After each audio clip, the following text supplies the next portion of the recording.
um, Bradley. So Coral Reef Alliance, we've had as guest speakers before, and you've been friends of the club for many years. So thank you for offering to come and update us to the latest. So a little bit about tonight, what they're going to present is the title of your presentation. What is the title of your presentation? I lost my first page. I'm sorry. Okay, well, anyway, they're going to talk to you about coral and a little bit about Bradley. Coral reefs. Coral reefs. Let me get this junk. Yes, so this Sorry. is in my way. So Bradley grew up in Southern California. So I'm going to give a little bit of background on you. Been scuba diving and skin diving since he was 11 years old. So obviously an ocean lover. He's had a long time history of diving, specifically the Channel Islands. It says is your favorite. When he graduated from the California Santa Clara University School of Law, he practiced environmental law focused on San Francisco Bay water related issues. So an expert around that area, our own backyard. He leads 2 businesses in green technology. So you've got an environmental person here. So you can check in with Bradley if you want to know more about what's going on environmentally in the Bay Area. He's watched threats to the ocean coral and has been active in the Coral Reef Alliance for now 11 years. So very, very dedicated to the ocean and the environment. Mandy comes from Michigan, and she's actually Zooming tonight from Michigan. Thank you, Mandy, because 3 hours later there. So thank you for staying till 10, staying up at 10 o'clock to be here. She is someone who started out working on her master's degree in coastal and marine management in Sydney, Australia. While she was pursuing her degree, she got certified as a diver, fell in love with the ocean, and pretty much has been involved with the ocean community since. She spent the last 4 years with Coral Reef Alliance. She is their development and marketing director, working with dive shops and communities and clubs like ours. So she leads global campaigns on connecting with dive clubs and trying to enlighten us about what's going on in Coral Reef Alliance. I want to thank you. And also you have a calendar you do every year. And one year I had 6 of the months as my photographs. So I appreciate the calendar that you have every year and the work that you do. I've gone to your presentations. They do outstanding work. They've been around for 30 years protecting coral reefs. So you're about to hear all about that. So we're going to start out with Bradley presenting, and then he'll introduce Mandy to finish up. Okay, so thanks. Hey, everybody. It's great to be here. I also wanted to introduce Maria McDonough, who's calling in from Panama. She's our Director of Communication and Partnerships. So thanks for being here, Maria. I became a member of Marin Scuba Club in January, and I want to thank Michael Smith, who is not there anymore, but he was top left, and he's been a dive partner and a friend for the last 35 years. And even though he's from Southern California, he thought Marin Scuba Club is the one. So anyhow, he pulled us in, and I also want to acknowledge my fiance, Lori, who is right there. We're getting married in 2 weeks. Anyhow, just as was just said, I've been diving for about 53 years. I think we have all watched as coral around the world has declined in particularly these last 30 years. And you can look to overfishing, to unprotected marine protected areas, human intrusion on the land sediments, and most recently, the big white elephant in the room, climate change. And so we have the coral, as was mentioned, the Coral Reef Alliance has been around for 30 years. It started by divers, and just probably not everybody, but most everybody in the organization are divers. Last year, we celebrated our 30th anniversary at in San Francisco at the Academy of Sciences, where Jean-Michel Cousteau was our keynote speaker. So it was fun being here last month when Bill Klein was talking. So Anyhow, so what got me involved in the Coral Reef Alliance 11 years ago was, well, the fact that it was local at the time. Now it's more virtual, but that kind of accelerated my interest. But particularly was kind of the deep science that was going on for the organization, and then in particular, then their boots on the ground, their grassroots connection with endangered coral communities around the world. And so that kind of that two-pronged approach was really seemed like really valuable. And since that time, particularly under the leadership of our Heather Stark, who took over 5 years ago as executive director, and Mandy Norman and Maria, and a number of other amazing leaders, we've transformed the organization. And now that deep science that got developed is now being implemented. And so, Mandy is here to share with you the implementation and our mission and what we're doing behind it all. It's very exciting, and we're welcoming communities like scuba clubs around the country at this point to engage and participate with us. So I'm going to hand it over to Mandy and say thank you for allowing us to speak tonight. Thank you. Yeah. Thanks, Bradley. Yeah, I'm so honored to be here. I've heard that you guys are a very fun and dedicated group, so love hearing about all of your dive adventures. Maybe one day Coral will get to join you on one of your trips. In addition to my role in development and marketing, I'm also a member of our senior leadership team, so I get involved in a lot of the operations and finance and most recently programmatic strategy. So as you'll learn in this presentation today, it's a really exciting time to be a part of the organization. We are on a mission to save coral reefs. Our mission has remained the same since our inception, and our impact is global. So we've recently launched a 5-year strategic plan that's going to bring us to 5 new regions in the next 5 years. I'll explain a little bit more about what that plan is, what our strategies are, why we believe in it through this presentation, and feel free at any time to ask questions. We'll be monitoring the chat here, so for those who are here virtually, feel free to add questions there or raise hands, or Bradley, just butt in and let me know if somebody in the room has questions. So what makes us unique? We've spent a lot of time thinking through this, especially after having 30 years under our belt and thinking through what's worked really well, what solutions are available now and can be implemented to save coral reefs. So one of the things that makes us unique is, like Bradley said, we are the only organization that's solely focused on coral reefs and doing work at that local grassroots level, and then taking those lessons into regional, driving global policies based on all of that information. And also, we were started in 1994.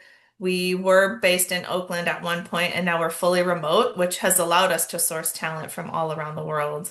And everything that we do is really backed by science. We're driven by optimism, but this optimism is not without science that tells us that there is still hope for coral reefs. So backing up, as scuba divers, mostly scuba divers in the room, you likely already know what's at stake if we lose coral reefs. Estimates are showing that if we stay on this trajectory that we're on, that we could lose 90% of all of them by 2050, which, this is only 25 years away. When we talk with our scientists and community of partners, what we think is that our solutions, and if we can act really urgently and rapidly in the next decade, that we can take this trajectory and slow it, and eventually adaptation will kick into play and we will see reefs rebound.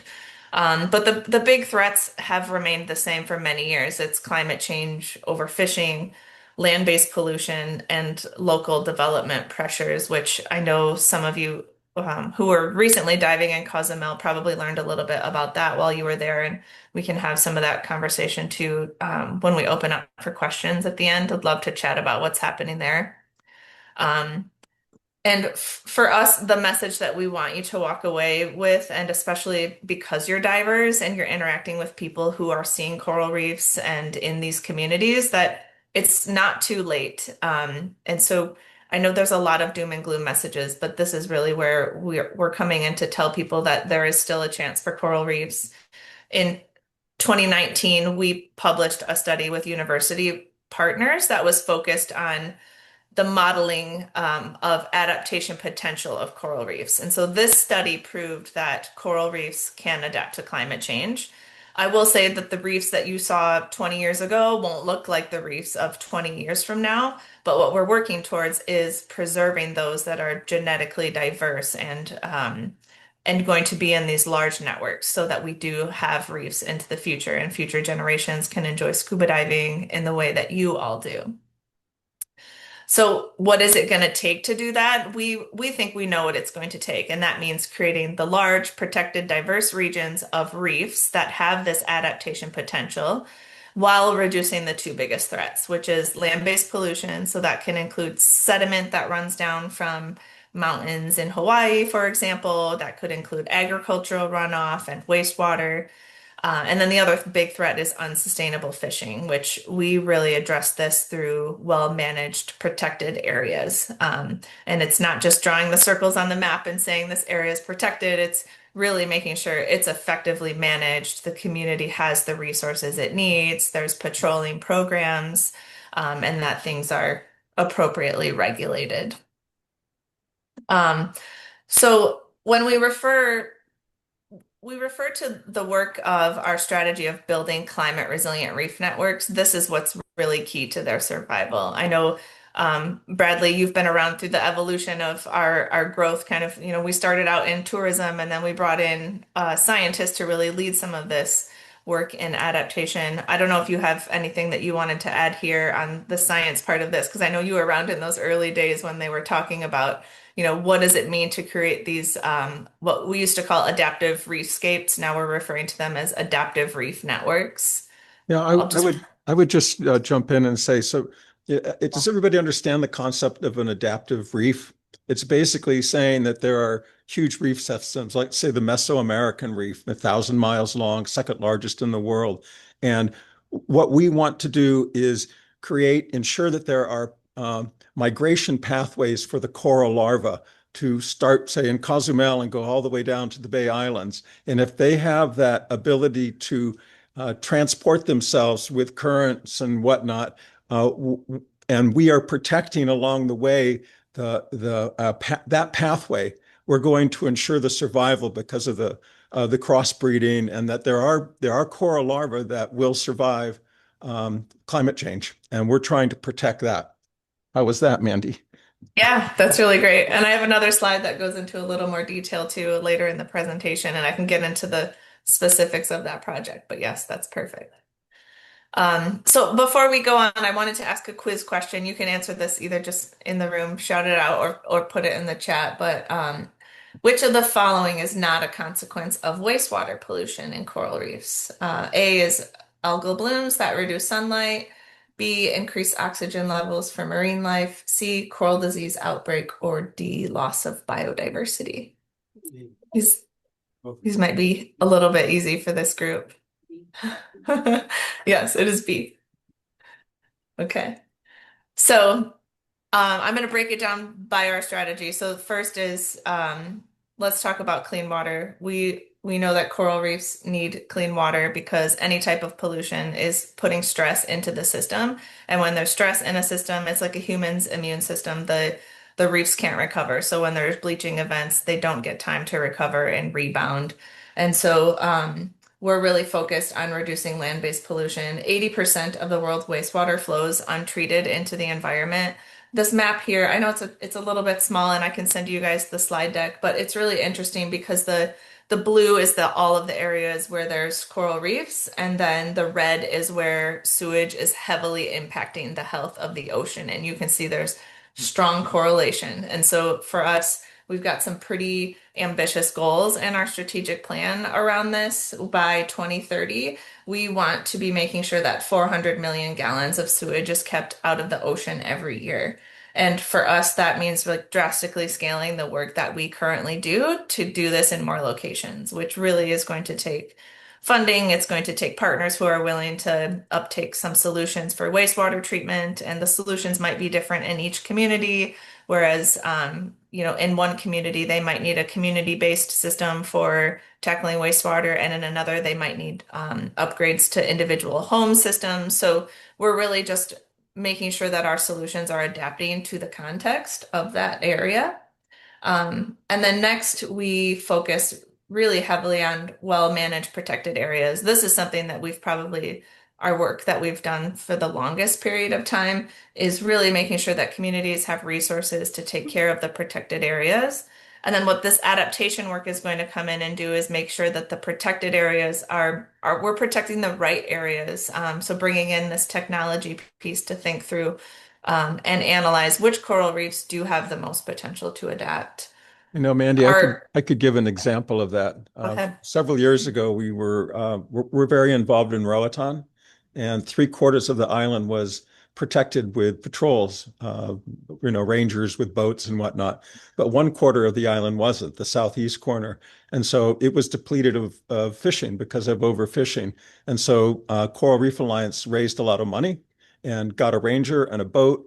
And that was now 6 years ago that it got launched, 7 years ago that it got launched. And in that interim, we have seen a huge impact on recovery of life in that southeast section of Roatan. Yes. How does fish population affect coral health? Mandy, that So- one's for you. Yeah, sure.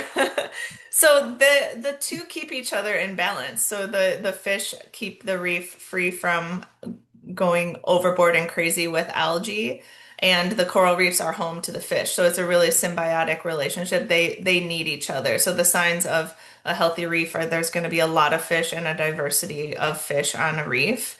And so that's why it's really important that we have these protected areas. And in a lot of the protected areas that we're focused on, there are really critical fish spawning aggregation sites within those regions. So the areas where throughout the year fish are coming to reproduce.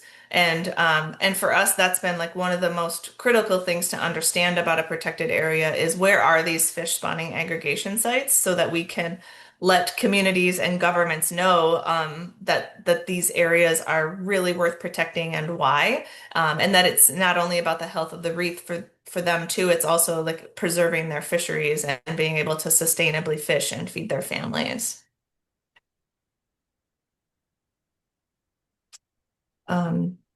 I'll move on so let's get into a case study of kind of how this has worked. And Bradley, I like that you brought up Roatan because the case study I wanted to feature here was our work in the Bay Islands in Honduras. So in 2008, we came together with community partners and local government to put together the first management plan for the Bay Islands.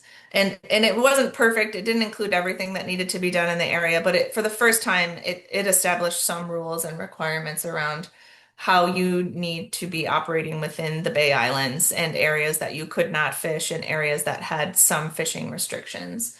And from there, we began investing in the surveys that needed to be done to understand where are we seeing fish spawning aggregation sites? What are the threats in this particular protected area? And what we learned is that this area had 7 fish aggregation sites. And we also learned that wastewater pollution was an incredible threat to this area. So we could do as much as we could to protect it and to have patrolling, but if we didn't handle the wastewater problem, then the reefs were not going to be okay. And so we've started working in communities. In 2011, we helped operationalize a waste treatment plant in West End in Roatan. And this is now keeping 33 million gallons of sewage out of the ocean. And then we have 3 other projects in communities just on the island of Roatan and another 5 to 7 in the Western Caribbean that are working towards getting them fully operationalized so that we can meet our goal of keeping 400 million gallons out of the ocean. And so this work combined with the robust patrolling program has really improved the health of the Bay Islands. If you've been diving there recently, you might have seen that it took a big hit from bleaching, but these reefs are recovering faster than others that were bleached and never came back because of the work that's been done here. So this is a really great case study, and this is the type of work that it's sort of like copy paste. We do this work in many other regions. We're doing it very strongly in Hawaii, and we have work in the Coral Triangle And then when I say we're expanding to 5 new regions, this is exactly the type of work that we want to be doing. And then on a regional scale, and then I'll pause for questions. We're looking at the entirety of the Mesoamerican Reef, which the Bay Islands is a smaller part of. But this is where we're taking our climate adaptation work and we're really combining the science. So developing models where we can use satellite data to determine which reefs in this region need to be most protected. And then bringing in that management piece, which is like, okay, we need to bring in the local community partners like Roatan Marine Park and others in the region who are going to have a say in how their marine protected areas are managed. And then bringing together the third piece, which is critically important, is long-term financing. So we're exploring financing mechanisms to make sure that these investments that we're making are going to be in perpetuity and they're going to have like 20 plus years of funding to continue to protect these reefs. Because we don't want to be doing the type of science where we come into a region for a couple of years and then we leave. We don't leave a community until we feel like it's fully sustainable. So that's kind of like the package of our work and what that looks like in a region. Anyone, I can pause to see if Bradley has anything to add or if you guys have questions on that. Any questions on this? I think we're good for the moment. Okay.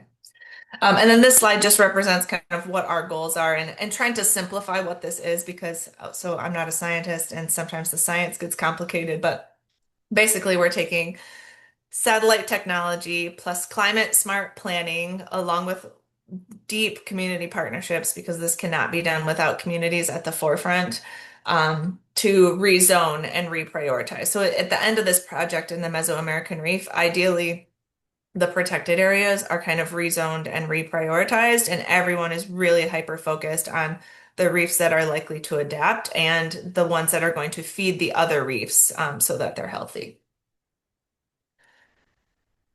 And then for us, you'll also see if you read our strategic plan, we have a fourth kind of focus or strategy around global influence. And this is going to be really important because we want to spread the message. It's the reason why we're here talking with you. We want more people to join us. We want more ocean-friendly policies in place.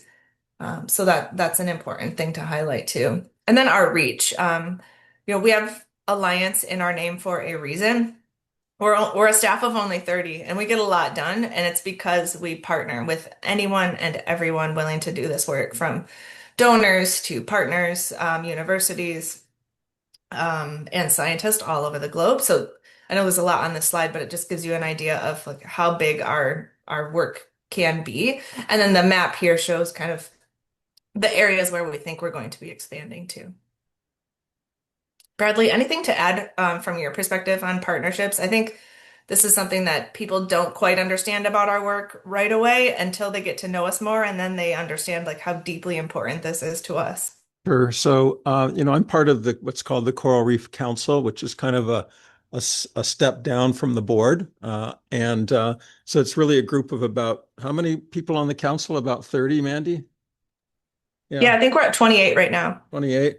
And so, we're basically passionate about coral reefs in the ocean. And so we support the organization with PR, fundraising, project management. So we're involved in a lot of different levels. And I think it kind of expounding on Mandy's point. One day we were in one of our meetings and we were trying to amalgamate all the different, she's naming a lot of like local organizations, but there's a lot of worldwide organizations. The Nature Conservancy might be one example. And we were trying to patch into this a scheme what all those were. And we kept going, well, what about this one? And what about that one? And we realized all of a sudden that there were way more many than could even fit in the little scheme that we were creating. And it was a pretty funny revelation at the moment. So anyhow, so there's a lot of international organizations, a lot of universities that we work with. One in particular, the one at the very top on the left, I don't know if you know the Allen Coral Atlas, but I think it's free for anybody to go look at. It was developed by the co-founder of Microsoft, and they basically are doing satellite photography every day around the world of reef systems and giving temperature readings and a myriad of other things. And I think we're working pretty closely with them and helping to understand how to form our strategy. No, the Allen Coral Atlas. Hi, everybody. I'm Maria. I work under Mandy on our development team, as Brandy mentioned. And the Allen Coral Atlas, what I liken it to is when you go to Google Maps and you can change the default settings from like default, which is the road view, to the satellite view, to the street view. And if you want to go diving somewhere, or you're just simply curious about another part of the world, for example, as Bradley mentioned, I actually live in Panama. I live in an archipelago about 3 hours from Costa Rica, and I can put in Bocas del Toro, Panama, and the Allen Coral Atlas will show me where's the seagrass, where's the rocks, where are the live coral coverage, what bleaching alerts are happening. And it's a phenomenal tool that our global conservation science team is using and helping to develop another map layer to inform like the everyday user as well, such as us, but also our scientists and our science engineers about how to impact reef conservation more expediently. And so it's one tool that I found fascinating. As Bradley mentioned, it is publicly available. It's free. You can sign on at any point. If you're planning your next dive trip, maybe that's something that you might be curious about.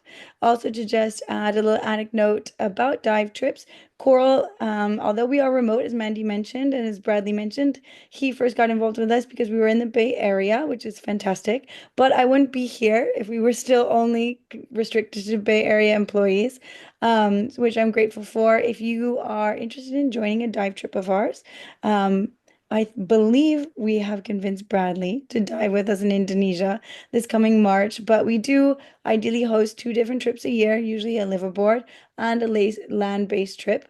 Upcoming is 10 days in Indonesia. If you're curious, please feel free to email me. Or you can email Mandy. Her email will be at the end of our slideshow. But please feel free to email me, reach out to Bradley. We're all a very talkative bunch, and I'd love to offer you more details, commitment free if you'd like. But that's just something I wanted to slide in there before Mandy finishes up her presentation. So check out the Allen Coral Atlas. It's incredibly sophisticated, fascinating. It's awesome, and it's a nice little tool to play around with as well.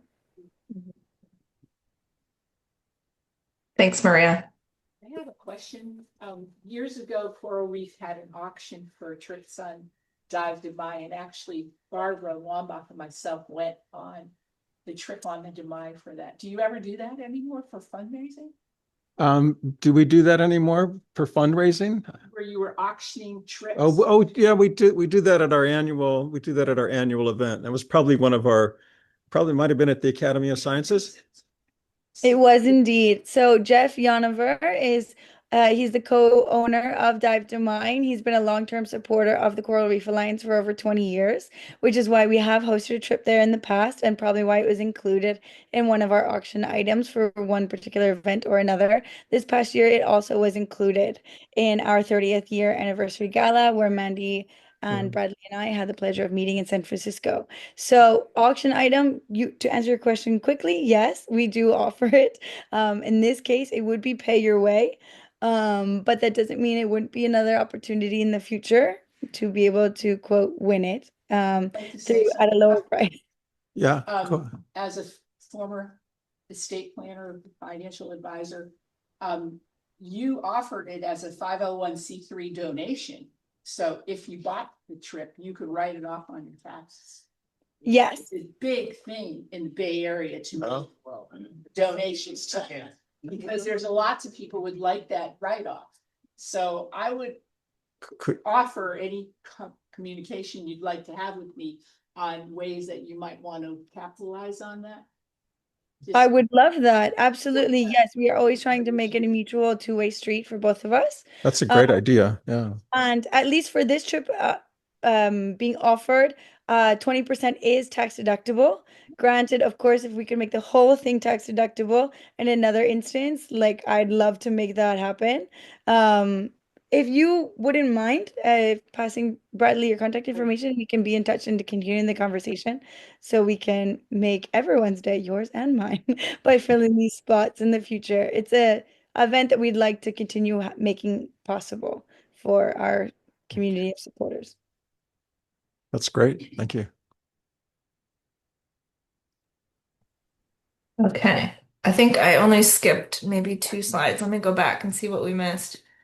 Can we Um, ask questions now or should we put it in chat? Sure. Yeah. Yeah, we can open it up for questions. I mean, the last slide I think we had was this, what you can do. And I know that a lot of you in this room, it sounds like already very environmentally conscious and understand what's at stake here and how to educate people on responsible diving practices. So just also know that we're always here to partner with you and to think of ways that you could help to come volunteer, to host a fundraiser or an event, obviously donating to organizations like Coral and our partners. But yeah, let's open it up for questions. Do you want to just ask it out loud or would you rather chat? I'll ask it out loud. The 11 night liveaboard, is that for transect work? No. It So, is. Oh. oh, go ahead. Right. It is not. So we don't have volunteer work happening on that trip, although we do want to explore that for future trips. This one is more educational. So our lead scientist, Dr. Helen Fox, will be on board and she's going to host a series of talks over dinners in the evenings. Okay, and last question, I assume we can email Maria with questions about that trip. Absolutely. I'm a chatter. That's why I have this job. And I would love to chat with anyone interested, answer questions. Of course, I'm going to try to be as persuasive as possible, but spots are limited. And so it's a first come, first serve. That doesn't mean you can't commit at the outset, but any questions you might have, I'm here at your service.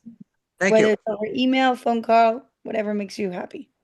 Thank you. As someone who's been on the demise several times, actually doing transects for coral reef studies, it is a great boat and it's really a really good operation. So in fact, they have an individual dive rinse tank at every dive site. Oh, wow. And they fold your clothes for you. I mean, it is top notch. And for this particular dive, complimentary massages.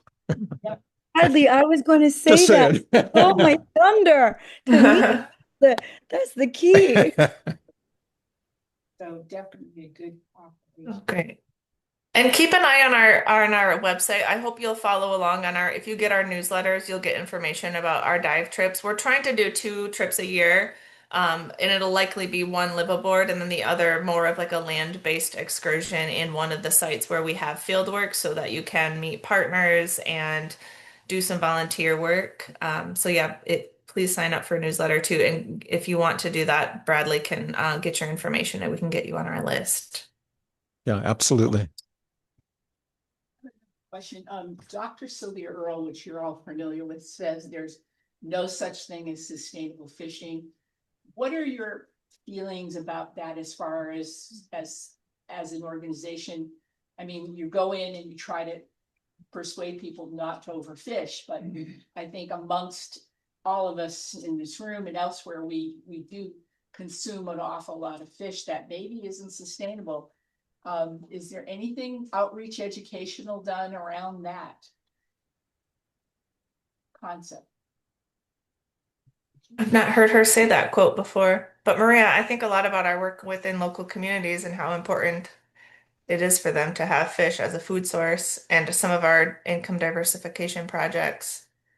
Yeah, it makes me think about how, as Mandy mentioned, one thing that we do to encourage so sustainable fishing can be bucketed in many different ways, right? It's not only the methodology of what you do in terms of how wide is your net, how small are how tightly is your net woven, what times of the day are you fishing, and following the close seasons, which often are during times of reproduction and mating, in which case you don't want all these artisanal fishers or even commercial fishers going in and taking all the baby fish, the juveniles, because then they don't have the time to mature.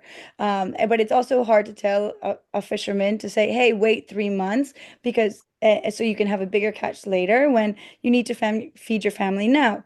And so what we try to do is we try to educate the fishermen and the fishing communities in why these bans exist, and then adding on the income diversification projects that Mandy mentioned, whether it's funding a bread making oven. Like it's actually a unit of women whose husbands are fishermen, and they now during the close seasons they offset their family income by making bread, so their fishermen can feel more comfortable. So the fishermen husbands can feel more comfortable, um, following the regulations put in place in order to allow them to bigger catches later outside of the close season, or the we have also a chicken and an egg distribution income diversification. So instead, we say instead of going fishing for these few months during mating season, can you please we will give you chickens so you can sell the eggs, and that way it's another way that they can offset their income while abiding by the regulations and also educating them. Completely aside from that, I love going to, I was at the ferry dock actually on the north coast of Honduras, and there is one of our signs in collaboration with our multitude of partners that have there on the north coast that outlines which fish are sustainable. So when you go to a restaurant, you ask, okay, if you're getting fed tilapia, which is not necessarily fish sustainably, versus the actual red snapper that you're ordering. And so there's a lot of different ways that we are trying to educate and inform the local communities, which are the best stewards of the reefs, as well as putting it out towards the visitors, which are us ultimately at the end of the day. Maria, I think what Maria is alluding to is that part of our strategy is to work as closely as possible with the communities that touch the coral reef day in and day out, whether they're living next to it or they're fishing from it. And so when you embed yourselves in a community like that, you're able to uh, organically draw attention to the concerns that exist, and they are all conscious of the loss of coral reef and the depletion of fish species and whatnot. And so when we immerse ourselves into the community, we're helping them understand more what's happening, and then they organically start to develop their own policies with our support. And we've done that. And I remember when I first came on board with the Coral Reef Alliance, we were working in the Coral Triangle and doing that with several different communities, and it was amazing. I mean, they took ownership for it, and they started. Remember that? Remember that was before you guys, I think. So maybe you wouldn't know it, but it was really emblematic of the kind of work that gets done, and that's really the hard work. I mean, the science is obviously very hard, but then the implementation is at the grassroots is essential. It's good to hear that when you go into a community, you can't just tell them to stop fishing. You've got to give them an option to replace it. And sometimes I hear organizations like Greenpeace or even Sea Shepherd, which I endorse, but they'll say, stop taking whales in a certain area, which is the only food they have, without giving them a replacement for that. So it's important, like the bread making, the eggs, the chickens. If you're going to take away something, what are you going to give them to replace it with? And I think that's the educational part that we have to do, is give them options to make it a livelihood that they can sustain. And I mean, that's what bothers me about the states in our community, is that we have many options and we don't do it. We don't stop eating fish or doing sustainable eating of fish that should not be eaten. So it's kind of like a first world problem we have here. The third world problem, I think, is educating, and I think that's the least of our worries. I think the biggest countries are the worst offenders, because we do have a lot of waste and a lot of That's just not with coral reefs. No, it's absolutely true, and you're right, and that's why my favorite line is everyone has a role to play. Like we can't save everyone, but everyone can do something, right? And so one of my favorite anecdotes about an intervention Coral Reef Alliance had in the Bay Island, well, actually on the North Coast, is they gained the trust of some of the fishing community there, and they said, "Hey, can we join you out on some of your fishing expeditions and survey what you do and what you catch?" And knowing that most of the fishermen are not actually going to abide by all of the regulations, but they said, we're not here out to call you out to be the bad guys, but we're here to learn. Because if you don't understand what's going on and what type of fishing policies are being followed or not, then we can't really be sustainable in finding interventions. And what we did is we chose a few local leaders in the fishing community to create a report card for them. And throughout the entire year, we recorded all of their fishing catches. And at the end, they relayed to us all of their sales in terms of what they made economically, because at the end of the day, a lot of people are motivated by money, and that's what these people need, right? That's why we take shortcuts sometimes. And at the end of the year, we gave these what we call report cards back to the fishermen and said, look, this is how much you made, this is how much you caught, etc., etc. And they were able to see the benefits of abiding by a lot of the policies that we had helped put in place and encourage through the education, and therefore would be more inclined to follow them in the year after that. And because they were leaders in their communities, they were then able to educate the next generation of fishers to be more inclined to follow the rules and regulations because they were able to see the profits, thanks to the trust that our program managers along the North Coast were able to institute.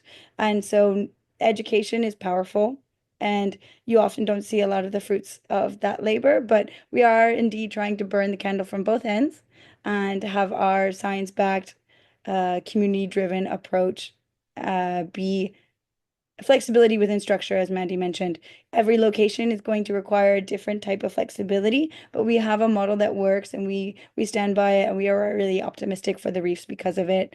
And everyone does play a role, even if we are in the first world and can make our choices differently than others due to differing priorities. Coral is now considered one of the top 10 ocean conservation organizations in the world. So very proud of that. Any other questions? Yeah, I have a question Yeah. about Cozumel. We were just there and very actively trying to protest the building of a fourth cruise ship pier. And I wonder if you guys are involved in that. We were signing petitions. The president of Mexico was also presented with, the protest of building this fourth pier there. Already the three piers are probably damaging the water quite a bit. And we go there almost every year and seeing the changes of the fish population, especially. Yeah. That's a great question. So Maria and I did talk with our program manager. His name is Javier, and he's based in Cozumel. So if you're ever there again, Javier would love to meet with you, dive with you, tell you a little bit about our work that's happening there. Oh, it's good. I can see all your faces now. Thanks. This is better than looking at the presentation. What we learned is that, yes, so the government did approve that pier for the cruise ships. However, there was so much community activism and protest that they came back and said, okay, we'll reconsider this. And so kind of what Maria was saying about the role that we play a listening and a learning role and an often behind the scenes role. So we didn't get involved in the activism side of it, but what we do get involved in is behind the scenes. We've been a part of an organization. We helped create it's called the Destination Management Organization for Cozumel. So it's many different actors coming together to make sure that the destination is healthy. And through that group is how we kind of advocate and influence government. And so we've been in a technical capacity giving them advice on how we can fight this. I mean, for us, it's critically important because we partner with an organization who's doing coral reef restoration right where they want to construct this. And that coral reef that it could impact, it would devastate reefs nearby because that coral larvae is feeding important other reefs. And I think when the government initially made that decision, I don't think they had all of that information. So we're working on that piece. Maria, is there anything I'm missing in that story? Yes, so just a little bit. Javier wanted to filled me in that, as you guys obviously know as well, there are a plethora of fish, but also the reefs in that area are only about 15 to 18 meters deep. There's a lot of important species of corals and also sponges. We actually hosted a gathering there only just a year ago, right where they plan to host, like to construct this pier. Javier informed us that because of the activism based on the environmentalists and other local efforts. Fortunately, the government has decided to review the construction, and we will have an answer by early October about whether it will go through or not. His opinion, having been in the private sector before, as well as the public sector, and he's an advisor to the Marine Park as well, including having a seat on this destination management organization. His inkling, having lived in Cozumel for over 20 years and worked on both sides, is that it most likely will not pass. Obviously, we don't know if that will be the case, but that's his solid guess. He gave us the pros and the cons. There's a lot of cons, obviously. From an outside perspective, it's very easy to say, oh, more cruise ships brings like fuels the economy. But as divers, we often know that's not often the case. And it can be limited to just the port that your cruise ship goes to. If you're on a cruise, it doesn't actually feed the rest of the local economy because their cruise attendees are often corralled just to the port. And the employment that it would allow, which obviously it would allow for more jobs, would be at a very, very low wages. The island is already struggling to manage its traffic, its waste management, its water. And that's another effort that Coral has been working to undertake as well in order to make the destination a viable destination, not only for reefs, but also for tourism, because they often go hand in hand. So that's his full report as of this past week.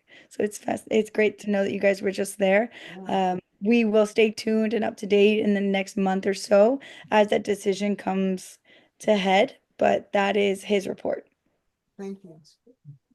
Great answer. We'll get in touch with him when we come back there. He is phenomenal. As maybe it's oversharing, but I call him my tío because he's fantastic, which means uncle in Spanish. He's great. He is so lively and knowledgeable. And so, if any of you are in the area in the coming, I mean, whenever actually, feel free to shoot us an email, and I'd love to get you in touch with him, even if it's just for a coffee. But he loves his island, and he's been with us for a while, and he would be a great connection for you.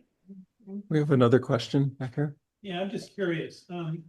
There are many various and sundry threats to the marine environment, be it warm water or cold water. And you could, I sat here and probably had 10 of them in my head in the space of 5 minutes. Each one of which has an NGO dedicated to working on a particular niche or niche. And I'm just kind of wondering if there's any kind of an umbrella organization that coordinates the work of all of these various NGOs that are really kind of focused on one problem per se, and especially the issue of competition for limited resources to fund the work that's going on, because a lot of NGOs just fight with each other for available sources of funding. And whether there's any ability or willingness to share funding around based on what the need is to the environment. Yeah, that's a really great question. So we hired a strategic impact director who started with us. I think she's been here like 5 months now. And we hired her exactly for this reason, to make sure that we were at a global level and that we were working with all of the right people and all of the right players, and that we weren't competing, but that we're supplementing and like really working strongly alongside of partners. And so she went to the UN Ocean Conference in Nice, and she said the theme of that, a lot of the meetings and discussions there, was that there needs to be more collaboration. There needs to be more alignment amongst the organizations. Everybody needs to know exactly what their niche is and the value they bring to a region. And some of that's going to be coordinated through the International Coral Reef Initiative, which is kind of like a membership organization that we are a part of, and we are going to take a more deep and active role now that we have, her name's Kristen Sherwood, on board as our strategic impact director, just to really make sure that we're a part of this global partnership, and that we are like lifting all boats, and that there's consistent messaging amongst the organizations who are competing. And we're seeing this also on the funder side. There's many ocean conservation funders that are now coming together to make sure that they're coordinated in their efforts and that they're funding the right things and that they're having conversations amongst all nonprofits to know like what solutions are working, where do we invest our money right now. So it feels like more than ever there's this strong push and understanding that like if we are not all working in a coordinated way, we will not save coral reefs. And so that's why we're going to continue to be a part of ICRI. We're going to continue to be a part of the Ocean Sewage Alliance, which is trying to align organizations around the wastewater issues. So I think that's it's a really good question because it has been fragmented and there is an awareness of it, and we're pretty hopeful that now things are kind of starting to align. And we're at least for ourselves like identifying where we bring value, and we've done a lot of assessments and conversations with other organizations and funders to make sure that they agree with us in that assessment. Like and they believe that yes, we have identified the right place for us. Thanks. Yeah. One more question over here. Okay. Jason. please. You guys were showing the map of the places where you were doing work. And I saw that East Africa had a circle on it. I was just wondering what's going on in East Africa? What part? Let me just jump in and say, this is the gentleman I met in Kona who has the connections in East Africa. Oh, nice. Oh, okay. It's all connecting Aside now. from Marin. Okay. So right now, Dr. Helen Fox, who's our lead scientist, she partners with organizations in East Africa to gather coral samples for our science. So to ground truth her mapping her adaptation layer with the Allen Coral Atlas. But we are exploring currently partnerships with a nonprofit in Kenya. I don't know the name of it. I'm going to have to connect you with our strategic impact director because right now we're in the process of doing these snapshot assessments to determine where do we go next and where do we really expand our impact. And that is one of the regions, as Bradley probably shared with you. I'm going to have to get back with you. When I saw that map, it covered the island. I was wondering if that was Madagascar. Not We at the- actually, Oh, go ahead. Mandy, be my guest. Oh, just to drink water. No, it's actually well, we have taken information from Mozambique and Madagascar and used that. Helen, as Mandy mentioned, has connected with them and partnered with them to gather certain data regarding reefs in that area as part of our global conservation science work.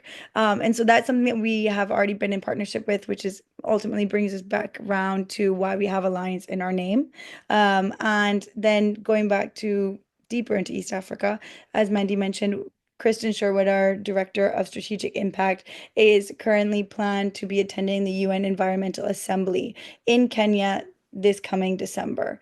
And so that's why we are exploring this new region as well as a possible one of our 5 as we head into our next 5 years of our growth mode. I can introduce Jason to Christian. Yes, that would be great. All right. With pleasure. yes. More questions? Yes, sir. So this infrastructure you're building, I mean, the big issue I see is global warming. So are you paying, building alternative energy sources to power these things? Like when you've got to sewage systems, things like that. I mean, is that automatically part of the package? Good question. Yeah. I think in every community, it's going to be different.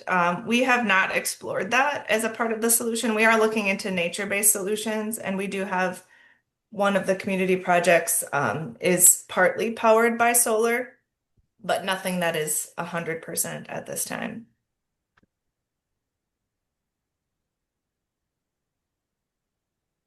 There we go, I think, huh?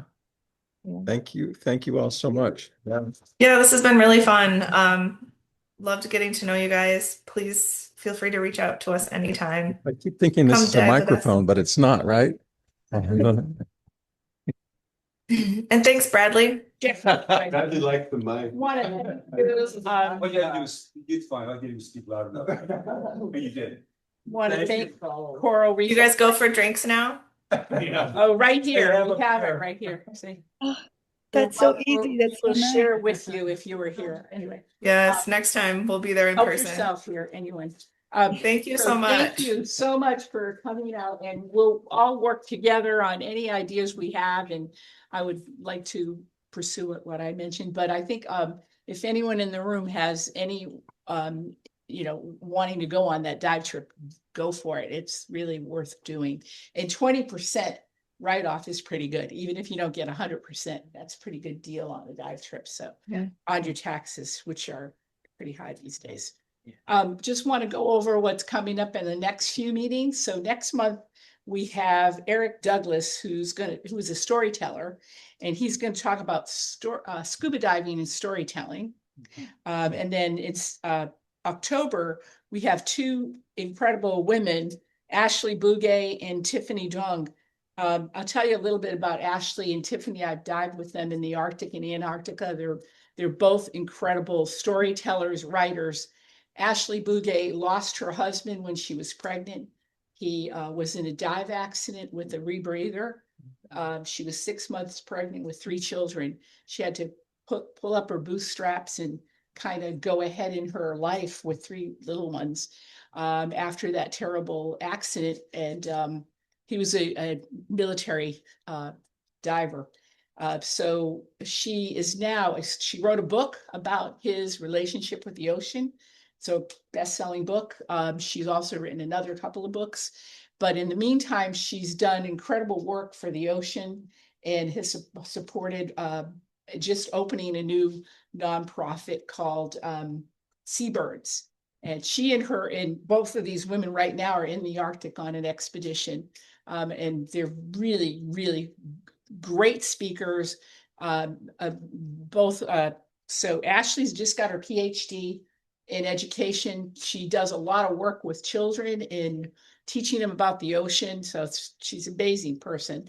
And Tiffany is a writer, and she writes for many magazines worldwide and does a lot of work on coral. I don't know if she's ever worked with Coral Reef Alliance, but she's done a lot of work in Florida with coral protection. She also runs a couple of nonprofits, she writes for Patty and in many magazines. The two of them together are going to do a really good presentation. They're going to talk about seabirds. You'll also maybe hear about their work that they're doing right now with seabirds in the Arctic, in Iceland and Greenland. And so we should hear about that. So they'll be back probably in early September. So that would be good to hear about that as well. And so then November is our own members presenting to the club. So any of you in here who have put together a presentation, Ken usually does, sometimes Brian. We have a few of you out there that are going to present, myself and others. But anyway, if any of you want to present any kind of presentation to our group, just let me know, because I have to find out who you are and try to piece it together so we don't go over the hour that we have. And it'll be entertaining, I guarantee it. We always have little things that Ken comes up with, it's others in the group, so lots of fun. Anyway, so don't miss, and for those who are in the room who are thinking about joining, our activities are fantastic. So if you've ever gone to one of our dive and dines, that alone in itself, you should join just to go to that. We used to do ab diving. We no longer can do that. Many of us have been diving for over 40 years, and we're doing abalone diving for the group in potlucks. Well, now we've gone into other things because we have no more abalone, but we have a great time. We have like 24 people going, I think, to this next week's dive and dine. And also our Christmas party, we usually have like 40 people attend that. Our Jeff Zankel and his wife host a great spring social. So we have a lot of activities, not to mention our dive trips. So you would not be at a loss of doing things with our group if you join. So we're always looking for more members. We're up to Julie, how many members? 58. 58. Yeah. So we're getting up there, a very solid, active group. And I counted tonight, we had 38 people for this meeting. That's pretty good for a dive group. We usually get between now 35 to 45 people attending our club meetings, which we really appreciate you all coming to this. So, which is why we're gonna try next month to start at 7:15. You can still show up at 7 o'clock and we'll have that 15 minute of socializing that we never get because we're running out of the room trying to get out of here or whatever. So again, thank you all for being here. Thank you to those of you who've visited for the first time. Great to see everybody. And that's it. Yes. The new magazines, John mentioned this, I think. Okay. Forgot. The newspaper, what was it called? Go ahead. Diving California, whatever. There are 2 magazines now they are doing. So there's a bunch of them over here. You are welcome to take them. Free magazine.